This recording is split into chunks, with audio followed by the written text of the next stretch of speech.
કૈવલ હંસો સત કૈવલ સાહેબ, સત કૈવલ સાહેબ.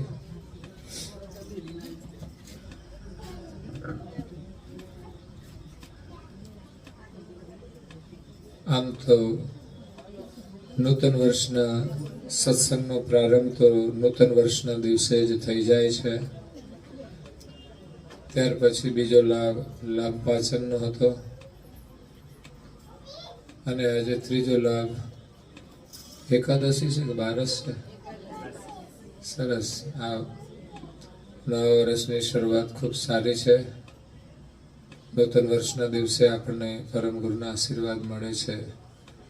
લાભ પાચમનો મહાલાભ લીધો અને આજે એકાદશી અને ત્યારબાદ કારતક સુદ પ્રથમ પૂર્ણિમા.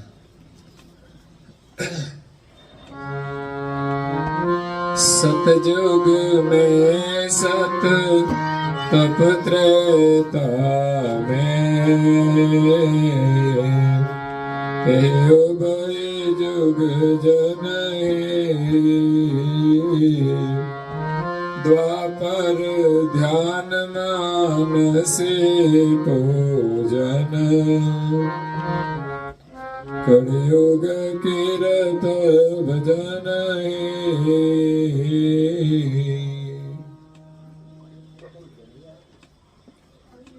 પ્રાય ભક્તજનો,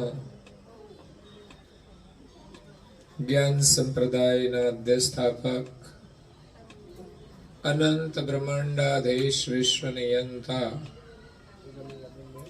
સકર્તા સત કૈવલના મહાદ સજાણ જાણ અલૌકિક દિવ્ય સ્વરૂપને અનેક ન્યાયો દ્વારા પ્રત્યક્ષ પ્રમાણથી સ્વ અનુભવથી પ્રતિપાદન કરી આપનાર અનંત અંશોના તારણહાર, પરમ મોક્ષના દાતા, કૈવલ ધર્મ ધુરંધર, મહાન સમર્થ, પરમ શ્રેષ્ઠ, પરમ વિભૂતિવાન, પરમ દયાળુ, પરમ કૃપા નિધિ, સર્વજ્ઞ દિવ્ય પરમ ગુરુ શ્રીમદ કરુણા સાગર મહારાજ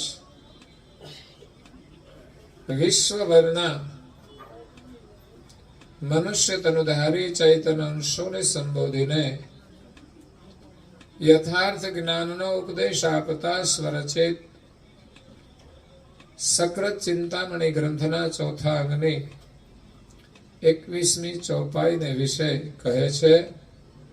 सतयुग में सत तप त्रेता में एहि उभय जुग जनहि द्वापर ध्यान मानसी पूजन कलियुग कीर्त भजनहि. આમ તો થોડી ચોપાઈઓ આપણે શીખવી જોઈએ. 5, 10, 20, 25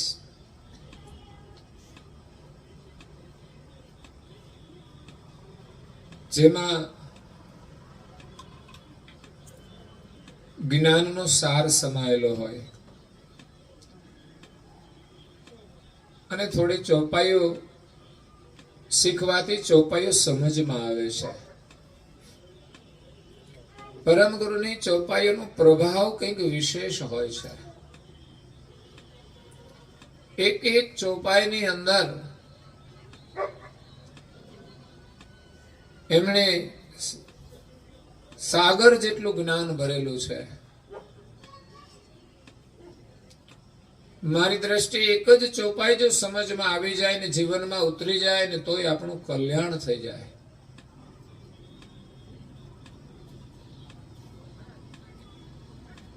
તો અહીંયા દિવ્ય પરમ ગુરુ આપણને કહે છે, યુગની વાત કરે છે.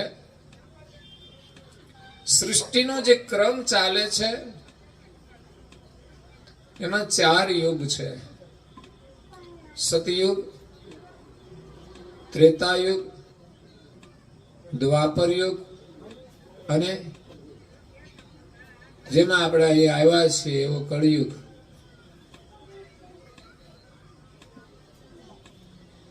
જો કે દરેક યુગમાં આપણે તો આવીએ જ છીએ, કારણ કે ઘણી વાર પણ આપણે વિરામ લેતા નથી, એક શરીર છોડીને બીજા શરીરમાં, નવી નવી ગાડી, ક્યારેક 2 વ્હીલ મળે, ક્યારેક 4 વ્હીલ મળે.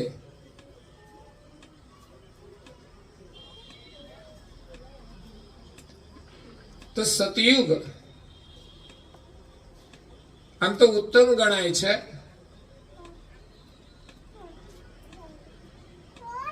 પરંતુ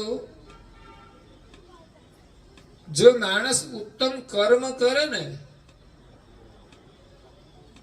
તો કોઈ પણ યુગ સારો છે. નહીં તો સતયુગની અંદર પણ રાક્ષસો હતા, એમના સંહાર માટે પણ વિષ્ણુએ અવતાર લીધા છે. આજે જ છે એવું નથી. દરેક યુગની અંદર ધર્મ અને અધર્મ રહ્યો છે. વિષ્ણુએ સતયુગની અંદર 4 અવતાર લીધા છે, પણ કળિયુગ કરતા આમે 4 ગણો મોટો છે. એટલે કળિયુગના 4,32,000 વર્ષ છે, દ્વાપરના એના કરતા બમણા છે, 8,64,000 વર્ષ થાય. અને ત્રેતા યુગના કળિયુગ કરતા 3 ગણા, એટલે 4 તેરી 12 અને 32 તેરી 96, 12,96,000 વર્ષ થાય. અને સતયુગના કળિયુગ થી 4 ગણા છે.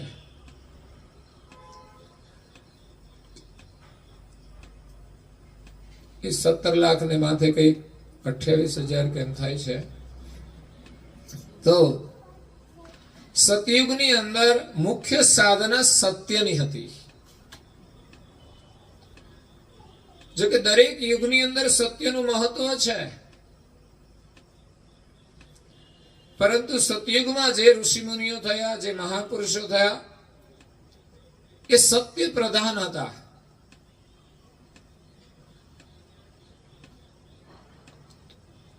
તો સત્યનું મહત્વ ખૂબ જ છે ભક્તિની અંદર.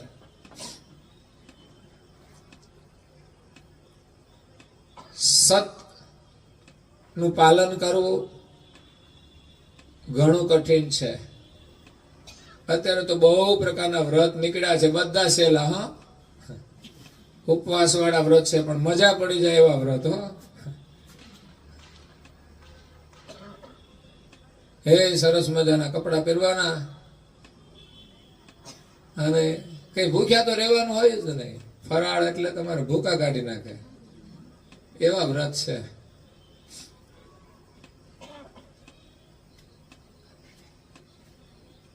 એટલે વ્રત કરવા સહેલા છે, પણ સત્યનું પાલન કરવું કઠિન છે. દરેક રીતે, એવું નહીં માત્ર બોલવામાં જ, દરેક રીતે સત્યનું આચરણ કરવું કઠિન છે. આપણે એવું વ્રત લઈશું, હું જીવનમાં ક્યારે જૂઠું નહીં બોલું. ચાલો, છે કોઈ વ્રત લેવા વાળા? એક જ વ્રત લેવાનું, બીજા કોઈ વ્રત કરવાના જ નહીં તમારે.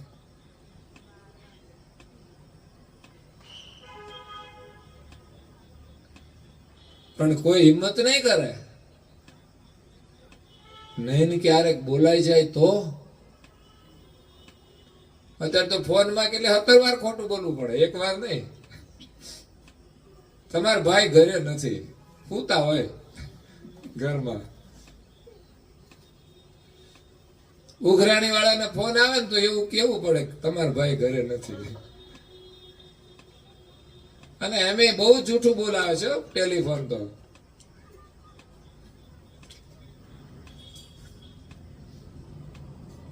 એટલે સતયુગની અંદર મુખ્ય સાધના સત્યની હતી. લોકો વિશેષ ધ્યાન ભજન કરતા હતા. બીજા કોઈ વ્રત નહોતા, પણ વિશેષ સાધના લક્ષ્ય ભજનની હતી. તપ ત્રેતા યુગમાં લોકો વિશેષ તપ કરતા હતા. આજે પણ લોકો કરે છે. સંયમમાં રહેવું એ તપ છે. નિયમમાં રહેવું એ તપ છે. ભલે નાનું હોય પણ તપ કહેવાય.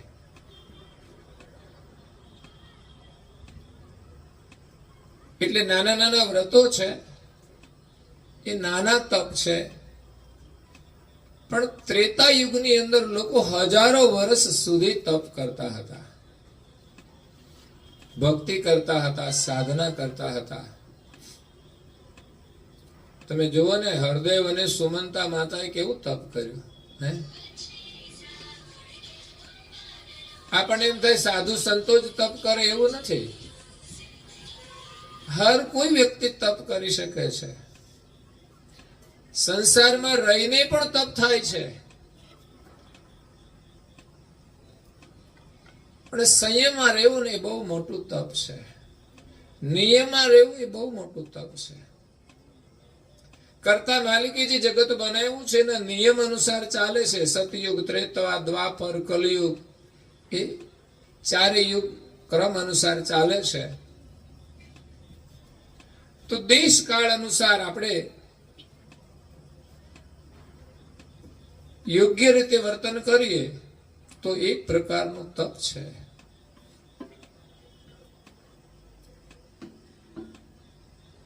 સવારે વહેલા ઉઠવું, સ્નાન આદિ કરીને પૂજન કરવું, પ્રાર્થના કરવી, એ પણ તપ છે. પણ ઋષિમુનિઓ બહુ કષ્ટ સાધ્ય તપ કરતા હતા.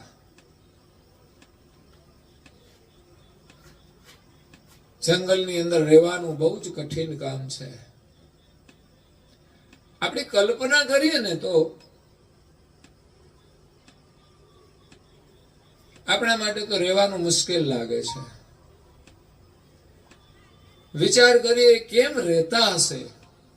આપણે તો કેટલી સુવિધા વચ્ચે હરખી રીતે આપણે કંઈ કરી શકતા નથી, રહી શકતા નથી. બોલો, વ્યવસ્થા બધી છે છતાં પણ દુઃખી. અને જંગલની અંદર કોઈ વ્યવસ્થા નથી છતાં પણ કોઈ ફરિયાદ નથી. આ છે એના સુખનું રાજ. કઈ ન હોવા છતાંય કોઈ ફરિયાદ નથી, એ સાચું સુખ છે એની પાસે. અને ઘણું બધું હોવા છતાંય માણસ ફરિયાદ ફરિયાદ ને ફરિયાદ, એટલે સમજવાના કેટલા દુઃખી છે.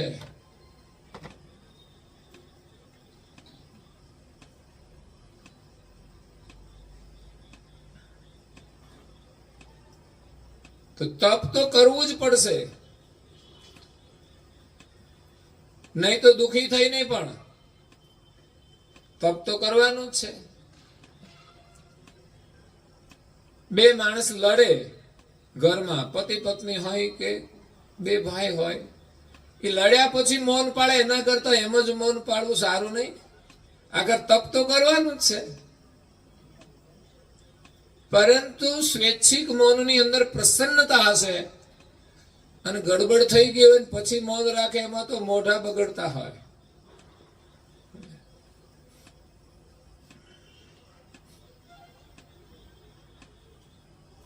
આવું તો સંસારમાં બધું ચાલ્યા જ કરતું હોય છે. પણ જો સમજણપૂર્વક જીવવામાં આવે તો સમસ્યાઓ ઓછી થાય છે. વૃત્તિ જેટલી આપણી નિર્મળ થશે એટલા જ દુઃખ ઓછા થશે, એટલી જ મનને શાંતિ મળશે, એટલું જ મન સુખનો અનુભવ કરશે. જરૂર છે મનને નિર્મળ કરવાની, બુદ્ધિને શુદ્ધ કરવાની, અહંકારનો ત્યાગ કરવાનો, અને ચિત્તની અંદર નિરંતર પ્રભુનું ચિંતન. આ ચાર અંતસ્કરણની ક્રિયા છે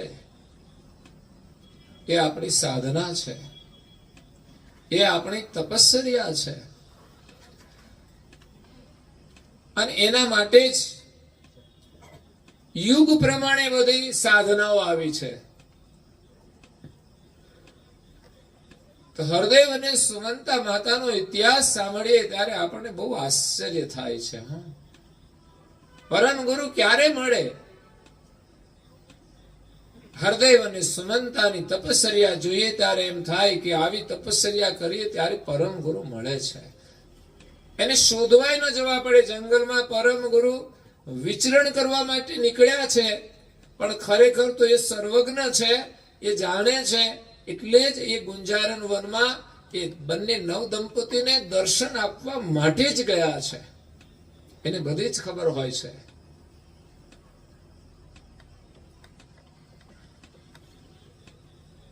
અદ્ભુત ઇતિહાસ છે. આપણે સુદ બીજના દિવસે છપ્પાનો પાઠ કરીએ છીએ. ઘણું સારું કહેવાય. પરમ ગુરુની વાણીમાં એમના પ્રાગટ્ય જીવનનું એક અદ્ભુત દર્શન, બાલ સ્વરૂપનું, હેતબાઈ માતાની જે ભક્તિનું દર્શન, અને અંતમાં દિવ્ય પરમ ગુરુ બાલ વયે કૃષ્ણ સ્વામી મહારાજના આશ્રમની અંદર જાય છે. તે કૃષ્ણ સ્વામી મહારાજ હતા, એ પણ બહુ તપસ્વી હતા. એમ કહેવાય છે કે એમની ઉંમર આજથી 250 વર્ષ પહેલા જ 700 વર્ષ આજુબાજુની હતી એમ કહેવાય છે. ગયા વખતે જે બાળકો માટે ચોપડા છપાવ્યા છે ને, એની અંદર આ પ્રસંગ મૂકવામાં આવ્યો છે કે આપણા બાળકોને પણ ખ્યાલ આવે અને બાળકોના માતા પિતાને પણ ખ્યાલ આવે, કારણ કે એને પણ જરૂરી છે. એટલે ચોપડા હોય ને ઘરમાં તો વાંચજો, ચિંતન કરજો. આપણે દર વખતે એક એક પ્રસંગ મૂકીશું અને બાળકોને પરિચિત કરીશું. ચોપડા તો બધા બુક સ્ટોરમાં મળે છે, પણ એક પ્રસંગ આપણો બાળક જો એનો અભ્યાસ કરે ને, અને તમે એને અભ્યાસ કરાવો ને તમે પણ અભ્યાસ કરો, તો ખરેખર એમને શિક્ષણનો બહુ મોટો લાભ મળશે. અને એમના શિક્ષણનો તમને ભવિષ્યમાં લાભ સારો મળશે. તો શ્રી કૃષ્ણ સ્વામી મહારાજ પણ તપસ્વી હતા, અને કરુણાસાગર મહારાજ શ્રીએ એમને ગુરુ સ્થાને સ્વીકાર્યા. એ કેવા મહાન પુરુષ હશે!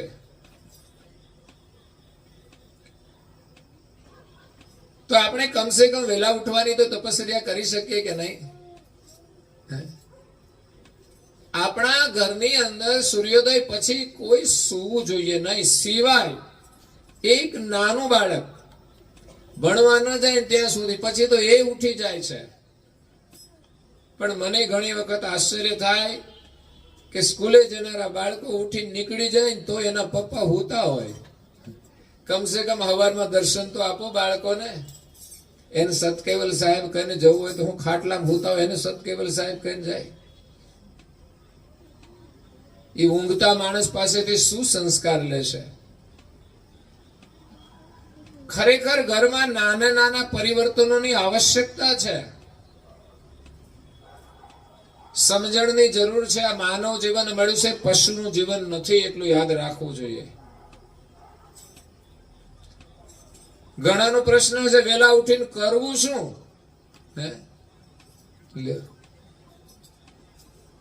ઘણું બધું કરવા જેવું છે.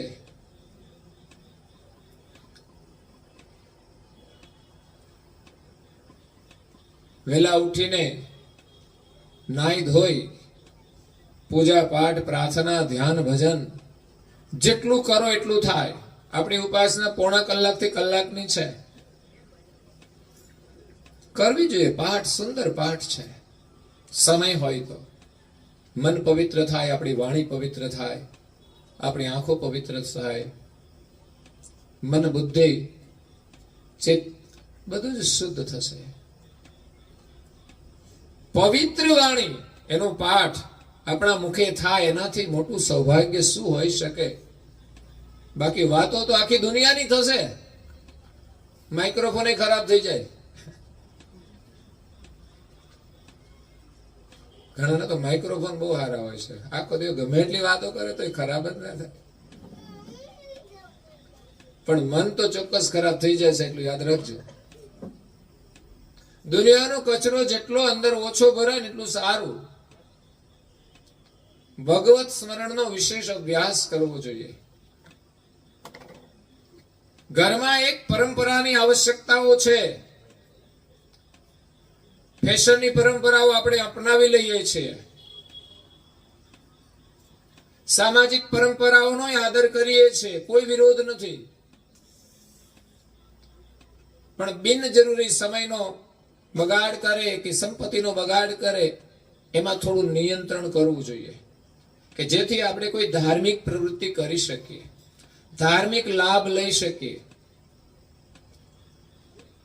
આજે લોકોને ભોગ માટે લાખો રૂપિયાના ખર્ચા કરી નાખે છે, દેખાવ માટે કરી નાખે, પણ ધર્મ કાર્ય કરવાનું હોય ને તો તકલીફ થતી હોય છે, સંકોચ થાય છે.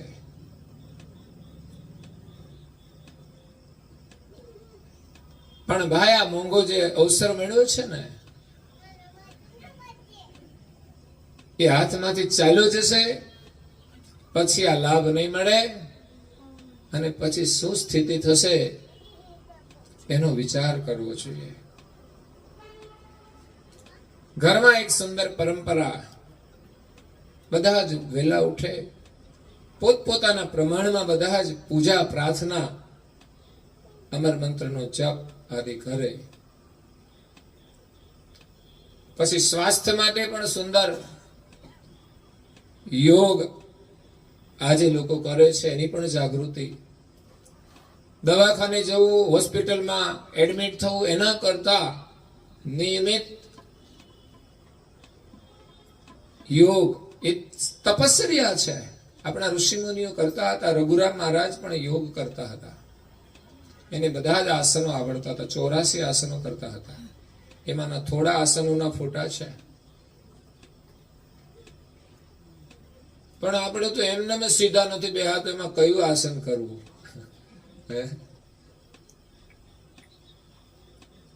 એનું કારણ છે કે આપણે યોગ્ય રીતે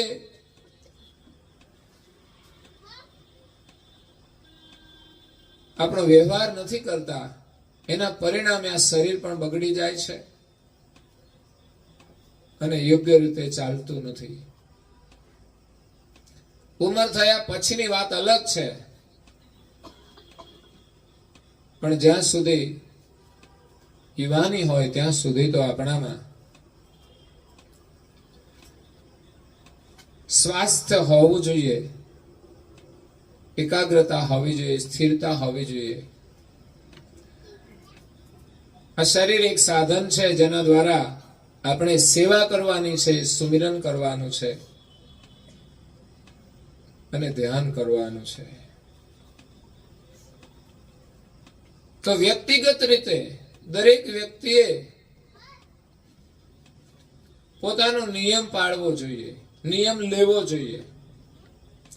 આ વખતના કેલેન્ડરમાં મેં બધા એ જ સુવિચારો મૂક્યા છે, વાંચી લેજો. 12 પાનાના 12 સુવિચારો હિન્દીમાં મૂક્યા છે, કદાચ કોઈ હિન્દી ભાષી વળી, અને હિન્દી તો બધાને આવડે છે, આપણે તો અંગ્રેજીમાં હજી તકલીફ પડે. બાકી તો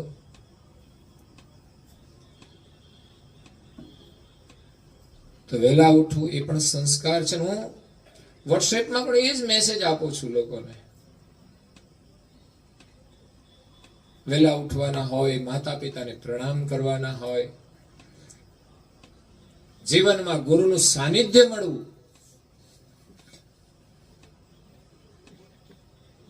એ પણ દુર્લભ છે, અને એમાં સમર્થ ગુરુનું શરણ મળવું એ તો અતિ દુર્લભ છે. એટલે આપણે બધા ભાગશાળી છીએ. અહો હરિજન ધન્ય ભાગ તુમ્હારા, સો હમેરે તુમ પાए હું देदारा, अब तुम हमसे करो पतियारो, बिनु प्रयत्न निज धाम पहुंचारो. મંડળના બહેનો છે ને બધા એક ચોપાઈ તો કમસે કમ પાકી કરજો. અને ભજનના પ્રારંભમાં ધીમે ધીમે આપણે ચોપાઈઓને આગળ લાવવાની છે. આપણે ત્યાં ભજનો ગવાય ને, સંતવાણી ભજનો, આપણે અહીંયા ભજન કરીએ છીએ, પણ સંતવાણી ભજનની પદ્ધતિ કઈ અલગ છે. અલગ એટલે એમાં કોરસ ના આવે. કોરસનો મતલબ કે એ ગાય ને પછી બીજા ગાય એવું ના હોય. એક જ વ્યક્તિ ગાય ને બધા સાંભળે. એ વ્યક્તિગત રીતે પોતે પોતાની મોજમાં ગાતા હોય છે. એટલે બંને ભજન ઉત્તમ છે, પણ એ ભજનના પ્રારંભમાં સાખીઓ બોલવામાં આવતી હોય છે. કે સાખીઓની સમજણ પણ ઊંચી હોય છે, મહત્વપૂર્ણ હોય છે. આપણે ઘણી રચનાઓમાં પણ એ પ્રકાર હોય છે. માનો કે 40 આવે છે તો પ્રારંભમાં 2 સાખીઓ આવે, 3 સાખીઓ આવે, એન્ડમાં 1-2 સાખી આવે. એમાં ભજનના પ્રારંભમાં આપણે અભ્યાસ કરીએ તો બધું આવડી જશે. ભલે આપણે કોઈ કલાકાર નથી બનવું, પણ પરમ ગુરુના સેવક તો બની શકીએ છીએ. એટલે જે પ્રકારે આપણે એ પ્રમાણે અભ્યાસ કરીએ તો આપણા બાળકોને પણ આપણે થોડી વેકેશન હોય એકાદ ચોપાઈ શીખવાડીએ. હા, ઉપાસના હોય એમાંથી થોડું થોડું તો શીખે, પણ ગ્રંથોની જે કે સારરૂપ ચોપાઈ હોય, उपासना सोई मात पिता सुत शिष्य को गुरु संतन की पतिव्रता निज पियु सेवन की प्रीत सहित तन मन की. જીવનની ઉપાસના છે. માતા પિતાની સેવા કરવી, પુત્રનો ધર્મ, એની ઉપાસના છે. ગુરુની સેવા કરવી શિષ્યની ઉપાસના છે. પતિની સેવા કરવી એ પત્નીની ઉપાસના છે. અને પ્રેમથી કરવાની. આ તો સંબંધ છે એટલે કરવી પડે એવું નહીં, પ્રેમથી કરવાની. અને આજે ઉપાસનાની વાત કરી એટલે કે એક તરફી ઉપાસના નથી કે પુત્રની જ ઉપાસના છે એવું નથી. માતા પિતા પણ ઉપાસના કરતા હોય છે. બાળકોને મોટા કરવામાં કોઈ કસર નથી છોડતા, પણ કસર જે રહી જાય છે ને એ તો પુત્રની અંદર કદાચ રહી જાય. મા બાપ તો બહુ જ પ્રેમથી બાળકોને મોટા કરે છે, બહુ મોટું યોગદાન કરે છે. એ તો તપસ્યા છે. રાત્રે ગમે ત્યારે ઉઠાડે, કપડા બગાડે, બધું સાફ કરવાનું કોને ગમે ભાઈ, પણ આ એક માતા સહન કરે છે. બાકી બીજાને કોઈનું આપણે ના કરીએ. હા, પણ ક્યારેક એ કરવું જોઈએ કામ મદદનું. આ તો સ્વાર્થનું તો સૌ કોઈ કરે, પણ પરમાર્થનું જે કામ છે ને એ પણ કરવું જોઈએ. સાફ સૂફી કરવામાં ક્યાંય સંકોચ નહીં. સેવાની અંદર કોઈ પણ કામ કરવાનું એવું નહીં કે આ તો આપણને ના ફાવે. ઘણા સેવા કરતા હોય તો કામની ચોઈસ કરી લે કે ભાઈ આપણને આ કામ સારું છે, સરસ. હા, તમારાથી ન બની શકે એવી સંભાવના હોય શરીરની દ્રષ્ટિએ તો ઠીક છે, કામની વહેંચણી થઈ શકે છે, પણ મનથી નફરત ના હોવી જોઈએ. મનથી એમ થાય કે ભાઈ મારાથી આ કામ થયું નહીં, દુઃખ થવું જોઈએ. એટલે બાળકોને આપણે સંસ્કાર આપવાના છે ઉપાસનાના, સેવાના, સ્મરણના.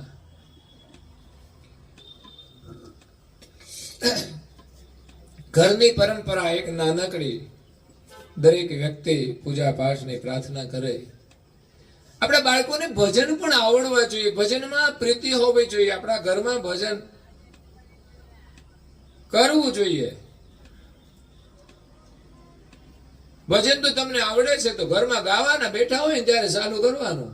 એ જમતા હોય ને ત્યારે તમારે ચાલુ કરી દેવાનું. પછી તો ભાગી જવાના નથી ને ભાઈ, નહીં તો છે ને ભાગી જાય હો પાછા.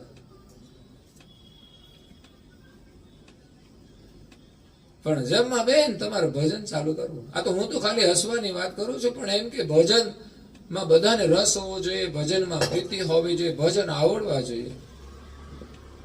જેવી ભોજનમાં પ્રીતિ એવી ભજનમાં પ્રીતિ હોવી જોઈએ. રસ હોવો જોઈએ. ભલે ગાતા બધાને ના આવડે, પણ ઘરમાં વાગતા હોય ને તો સાંભળીએ ને તો આનંદ આવે. જીવનમાં કંઈક બોધ મળે છે. આપણા બાળકો બાળપણથી જો ભજન સાંભળે ને તો એને ભજનમાં રુચિ થશે કે આ સરસ મજાના ભજનો છે. પણ ભજનો નહીં સાંભળે તો એ તો ફિલ્મના ગીતો સાંભળશે. પછી તો ફિલ્મના જેવું જ કામ કરે. તો સમજ્યા? ઘણું બધું કામ એવું જ કરે. એ પછી એક નવી ફિલ્મ જ બનાવે પોતાની. બોલો, હે નવી ફિલ્મ બનાવે. અમારા બહેનો ભજનમાં બધું કહેતા હોય છે કે ડોશીમાં આવે હાવ ને વહુ બે ભેગા થાય.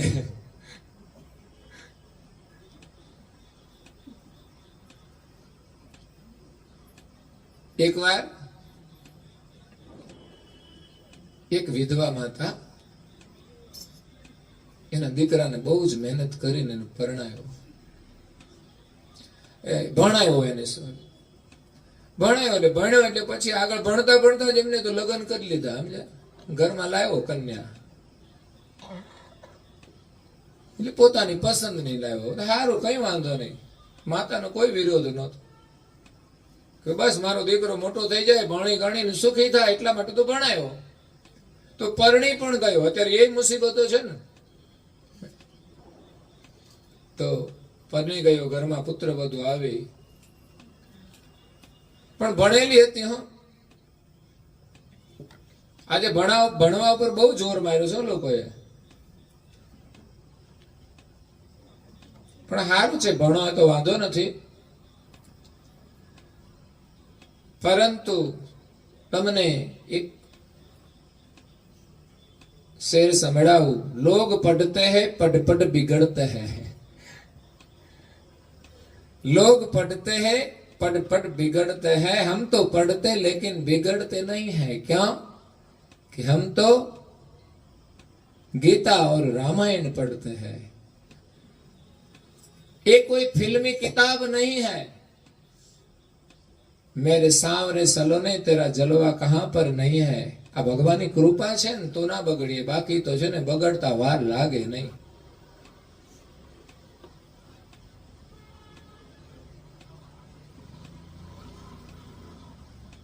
છોકરાઓ બહાર જાય ને પછી ખબર નહીં શું થાય, એવી પરિસ્થિતિ છે. लोग पीते हैं पी पी के गिरते हैं. हम तो पीते हैं लेकिन गिरते नहीं है. આ તો હકીકત છે ને. हम तो पीते हैं लेकिन गिरते नहीं, क्योंकि हम तो पीते हैं सत्संग का प्याला, भजन का प्याला. प्यालो में तो पीधो रे हे गुरुजी ना ज्ञान नो, लक्ष्य में तो लीधो रे गुरुजी ना ज्ञान नो. ગાવાના તો છે જ ભજન, અને પીવા જેવો એ જ પ્યાલો છે.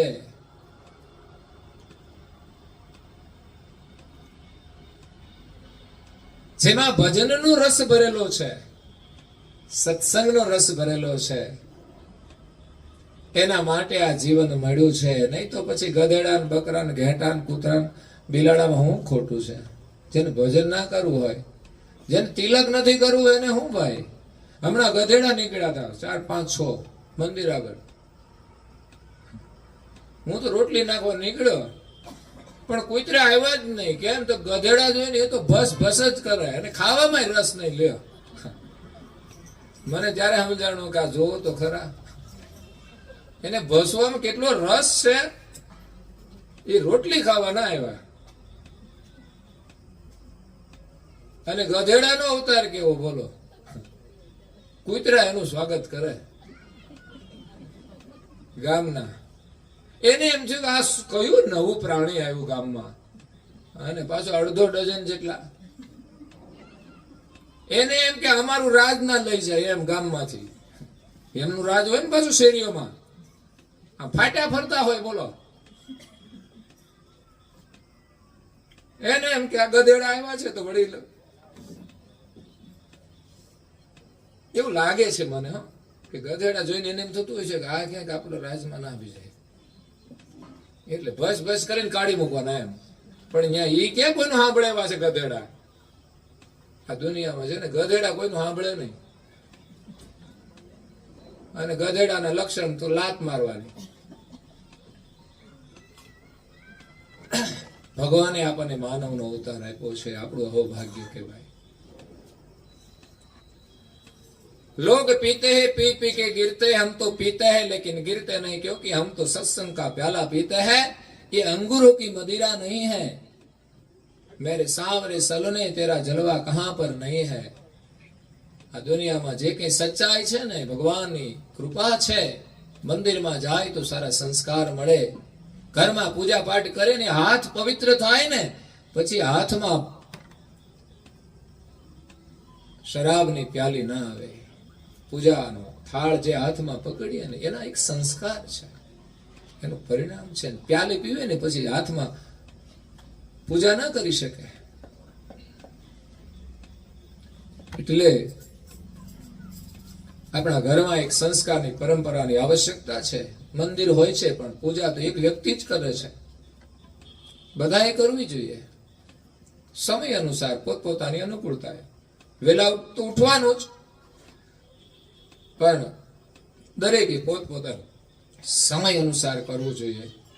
અને અઠવાડિયામાં એકવાર જો બધા ભેગા થતા હોય ને સંધ્યા સમયે હાજર હોય ને તો સાથે પ્રાર્થના કરવી જોઈએ.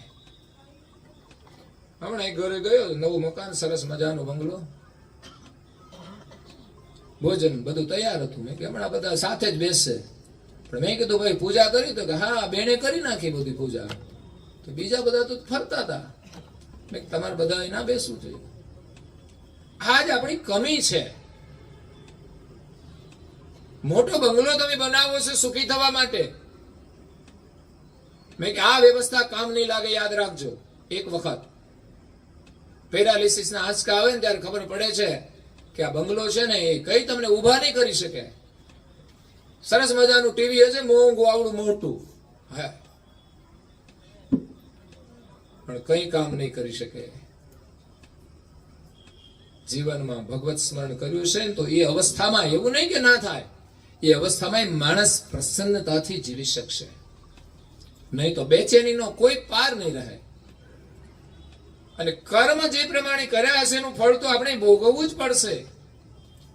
એટલે જીવનમાં સારા કર્મ કરીએ કે જેથી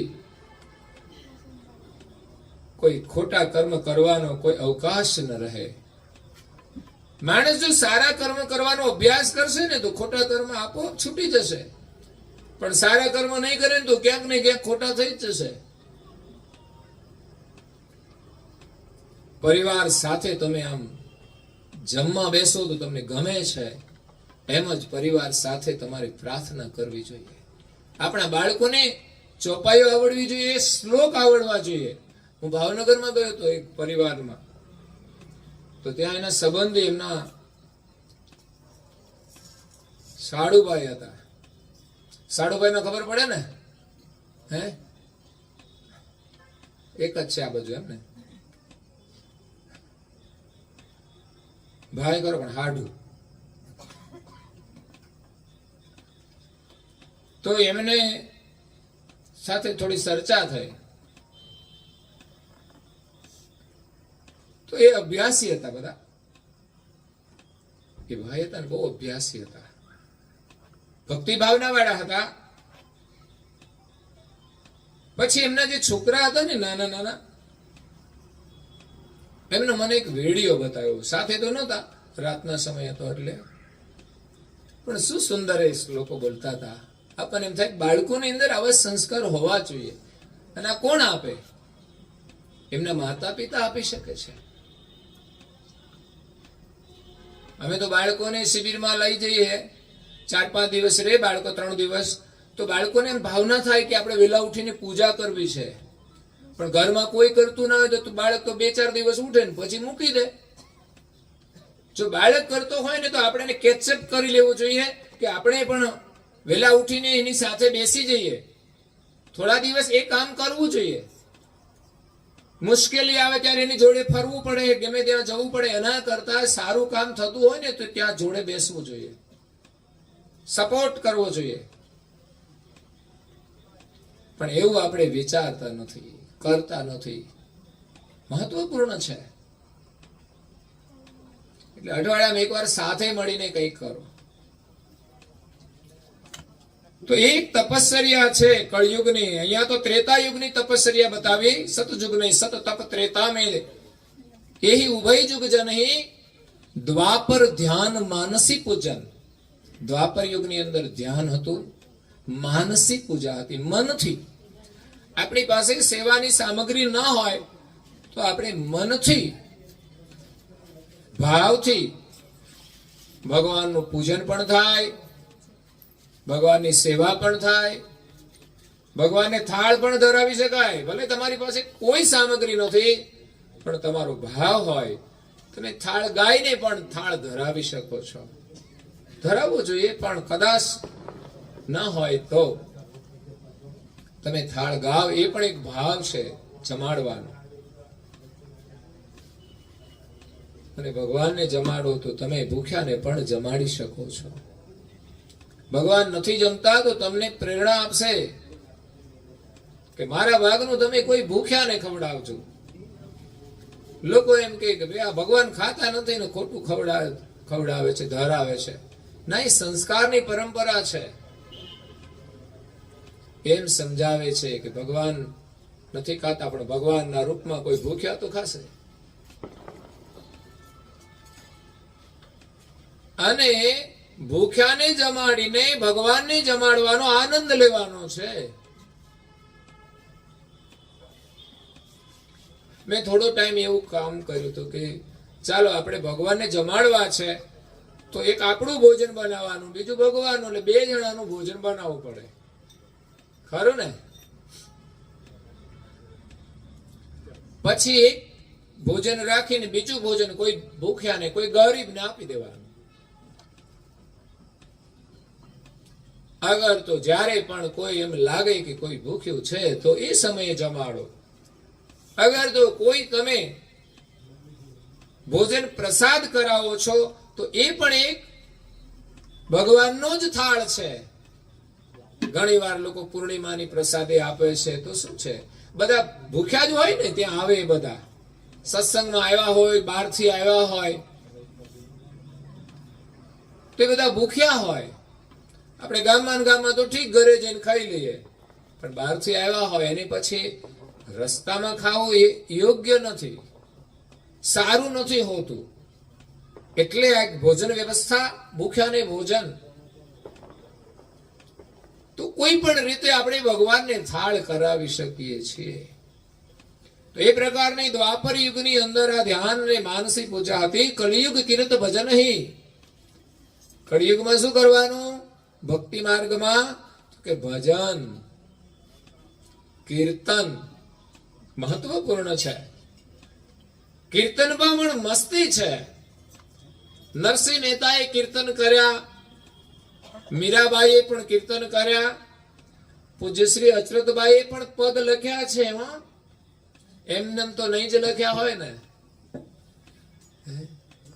એ પદ લખ્યા છે, મતલબ એમણે પણ પદ લખીને આપણને કીર્તનનો સંદેશ આપ્યો છે કે તમે પદ ગાજો, કીર્તન ગાજો. જો કે મારે હજુ એ પણ એવા પદો પણ આપણે થોડા અંદર એડ કરવાના છે. ભલે થોડા નીરસ લાગે, પણ આપણે મંદિરની અંદર પરમ ગુરુનો એકાદ પદ, એકાદ ધૂન, અચરતબાની પણ છે, એવા બીજા છોટા મહારાજના છે, એક પદ આપણે બધામાંથી શીખવા જોઈએ. રણમુક્ત ભજનાવલી તો આપણા માટે અદ્ભુત છે. એને તો વર્તમાન સમય પ્રમાણેના રાગની છે એટલે વધારે લોકપ્રિય છે. અને હમણાં જ આપણે નવી એક છપાવાના છીએ. બધાની લોકોની માંગ બહુ છે કે એક સાથે 7 ભાગ તમે છપાયા છે, એ પ્રકારની અમારે જોઈએ છે. તો સૌરાષ્ટ્રના લોકોએ શરૂઆત કરી છે સેવા આપવાની, અને બધા આપે છે. તો 1000 રૂપિયાથી માંડીને જેનો સેવા આવશે બધી નોંધ આવશે એમાં, અને એક 25,000 દાતા આવ્યા છે. એમના માટે મેં જાહેરાત કરી છે કે એમનો એક ફોટો મૂકીશું કે આ ભજનનો જે લાભ મળશે જે લોકોને, એના માટે પ્રેરણા આપી છે કે બધા લોકો ભજનનો લાભ લે. એટલે એવા દાતાઓનું પણ એક દર્શન મહત્વપૂર્ણ હોય છે. બાકી ફોટાનું મહત્વ નથી, પણ ખરેખર જે યોગદાન કરે ને એ પુસ્તિકા માટે, તો એમનું દર્શન પણ આપણા માટે આશીર્વાદરૂપ છે કે ભગવાને એનામાં કંઈક પ્રેરણા કરી તો એ પુસ્તિકા પછી બધાને થોડી સરળતાથી મળી જાય. અને યોગ થતો હોય છે છપાવવાનો, તો એ પ્રકારની સેવા આપણે કરીએ. કલિયુગની અંદર કીર્તન અને ભજન એ મુખ્ય સાધન રહ્યું છે. કીર્તનની અંદર પણ શાંતિ છે, આનંદ છે, મસ્તી છે. જો આપણે અભ્યાસ કરીએ, ધ્યાનથી સાંભળીએ તો બહુ જ આનંદ આવે છે, રસ આવે છે. અમારી બહેનો અહીંયા ભજન લઈને આવ્યા છે, તો આપણે બધા એ ભજનનો રસ માણીશું. અને અમારા નાના બાળકો પણ સાથે આવ્યા છે. જો આ બાળકોને છે ને બહુ મોટો લાભ મળશે. ભલે એને એક નિમિત્તે લાવવામાં આવે, પણ એ નિમિત્તે જો આ એક સાંભળવા મળે, આ વાતાવરણ મળે, એટલે બાળકોને આ નાટકના રૂપમાં એ જોડવામાં આવે છે. કેમ? તો કે એને સંસ્કાર મળે. બાકી તો જીવન કથા આપણે સાંભળીએ તો ખબર પડે, પણ નાટકના રૂપમાં નાના બાળકોને પ્રેરણા મળે છે એવું લાગે છે. અમારી બાલિકાઓ સાંસ્કૃતિક કાર્યક્રમ કરે, એની અંદર ભજનો હોય, તો એ સાંસ્કૃતિક કાર્યક્રમ તૈયાર કરે તો એ ભજન અંદર ઉતરી જાય. એટલું યાદ રાખજો કે ભજનના સ્વરો છે ને અંદર આવી જાય છે. એટલે ભગવાનની બહુ જ કૃપા થાય છે. તો સત્સંગની વાતો તો ઘણી હોય છે, પણ અહીંયા વિશેષ લાભ આપણે ભજનનો લેવાનો છે. ભજન એ આપણા જીવનનું કલિયુગનું ભોજન છે. હું તો એમ કહું છું કે ભૂખ લાગે ને અને ઘરમાં ખાવા ના હોય તો એકાદું ભજન ગાઈ લો ને તોય શાંતિ મળી જાય. તમને એમ લાગે કે મેં કંઈ ખાધું છે. અને ભોજનમાં તો એવો રસ છે ને કે ખરેખર જો મન આપણું સમરસ થઈ જાય ને તો પછી તમારે બીજા કોઈ રસની જરૂર નહીં પડે. અને એક સમય એવો આવશે ભગવાનમાં મન લાગી જશે, તે દિવસે તમારા જીવન માટે ભોજનની પણ કોઈ ફરિયાદ નહીં રહે. ફરિયાદ મતલબ ઘરમાં બનાવ્યું હોય ને પ્રેમથી ખાઈ લે, બાકી નહીં તો છે ને લોકોને ગમે તેવું બનાવો ને તોય મગજમારી ચાલતી હોય છે ઘરમાં. ખાવા માટેની સમસ્યાઓ છે. જ્યારે ભજનનો રસ મળી જાય ને પછી ખાવાનું ઓછું મળે તોય વાંધો નહીં, ન મળે તોય વાંધો નહીં, ગરમ મળે તોય વાંધો નહીં, ઠંડુ મળે તોય વાંધો નહીં, ભાવતું મળે તોય વાંધો નહીં, ન ભાવતું મળે તોય વાંધો નહીં. જે હોય તે ખાઈ લેવાનું બસ. એનો મતલબ એવો નહીં કે જે હોય એ બનાવી નાખવાનું. હા, બનાવવા વાળા એ તો સારું જ કરવાનું. પછી પેલા ભાઈ જે કરે તે ખરું. એ મૂડમાં હોય ના હોય, બહાર ભજીયા ખાઈને આવ્યા હોય ને પછી એમ કે આમ છે ને તેમ છે ને, આવું બનતું હોય ઘણી વાર. ઘરે કોઈ બહેનો છે રસોઈ બનાવતા હોય ને તો એનું મહત્વ રાખવું કે આપણે ગમે ત્યાં ભજીયા ન ખાઈ લેવા એકલા એકલા. આ જોડે હોય ને ખાઈ લો બરાબર છે, ચાલો આપણે સાથે ખાઈ લઈએ તો ઘરે બનાવવું નહીં. પણ અમારા બહેનો આળસુ હોય ને કે આપણે ભજીયા ખાઈ લઈએ, આળસ ને લઈને ઘણી વાર કે આજે તો આપણે આ ખાઈ લઈએ, પેલું ખાઈ લઈએ. આળસ ક્યારેય નહીં કરવી. ખાવું હોય તો ખાવું, પણ આળસ ના નામે નહીં ખાવાનું. તમારું કાર્ય છે એમાં આળસ નહીં, પુરુષોનું કાર્ય એને એમાં આળસ નહીં. તો ભજનનો લાભ લઈને આપણે ઘરની અંદર પણ પ્રેમથી ને આનંદથી રહીએ એવો પરમ ગુરુના આશીર્વાદ મળી જાય આપણને. નવા વર્ષની અંદર આજે અરવિંદભાઈ અને એમના પરિવારને પરમ ગુરુના ખૂબ આશીર્વાદ છે. અરવિંદભાઈ દર પૂર્ણિમાએ આવે છે અને કંઈ પણ સેવા કાર્ય હોય એ પણ અવશ્ય કરતા હોય છે. એને કોઈ પણ કામ સોંપવું હોય ને તો આપણને એમ ના થાય કે ના સોંપીએ. એક ભક્તોની સેવાનું એક મહત્વ હોય છે. કોઈને આપણે કહીએ ને કોઈ કરે ના કરે કે એવી સ્થિતિ હોય, પણ અરવિંદભાઈ અમારે ગમે તે કામ એમને કામનું હોય તો ચોક્કસ એ અવશ્ય કરે, અને સેવાનું પણ યોગદાન એમનું બહુ સારું છે. એટલે પરમ ગુરુના આશીર્વાદ છે. એમના દીકરા મનોજભાઈ, એમના ઉપર પણ પરમ ગુરુના ખૂબ આશીર્વાદ છે. દીક્ષિતાબેન પણ છે, એમની પણ ખૂબ ભાવના છે. પરમ ગુરુના આશીર્વાદથી પરિવાર સાથે સુખી છે અને સુખી રહે એવી પરમ ગુરુના શરણમાં પ્રાર્થના સાથે આપ સૌને પરમ ગુરુના નૂતન વર્ષના આશીર્વાદ. સતકેવલ સાહેબ. શ્રીમદ કરુણા સાગર મહારાજ કી, કૈવલ ધામ કી જય. શ્રી અવિચલદાસજી મહારાજ કી જય. શ્રી ધર્મ પ્રિયદાસજી મહારાજ કી જય. સતકેવલ સાહેબ, સતકેવલ સાહેબ, સતકેવલ સાહેબ.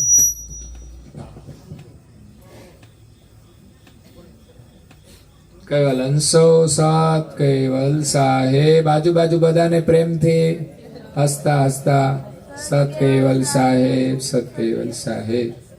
પાછળ વાળાને સત કેવલ સાહેબ. અમારા ખાસ બધા ભક્તો.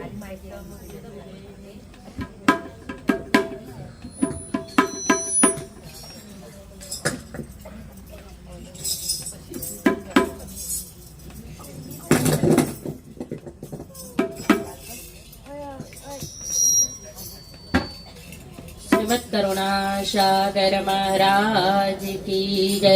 કૈવલ ધામ કી જય. શ્રી અવિચલદાસજી મહારાજ કી જય. શ્રી ધર્મ પ્રિયદાસજી મહારાજ કી જય. સત કેવલ સાહેબ.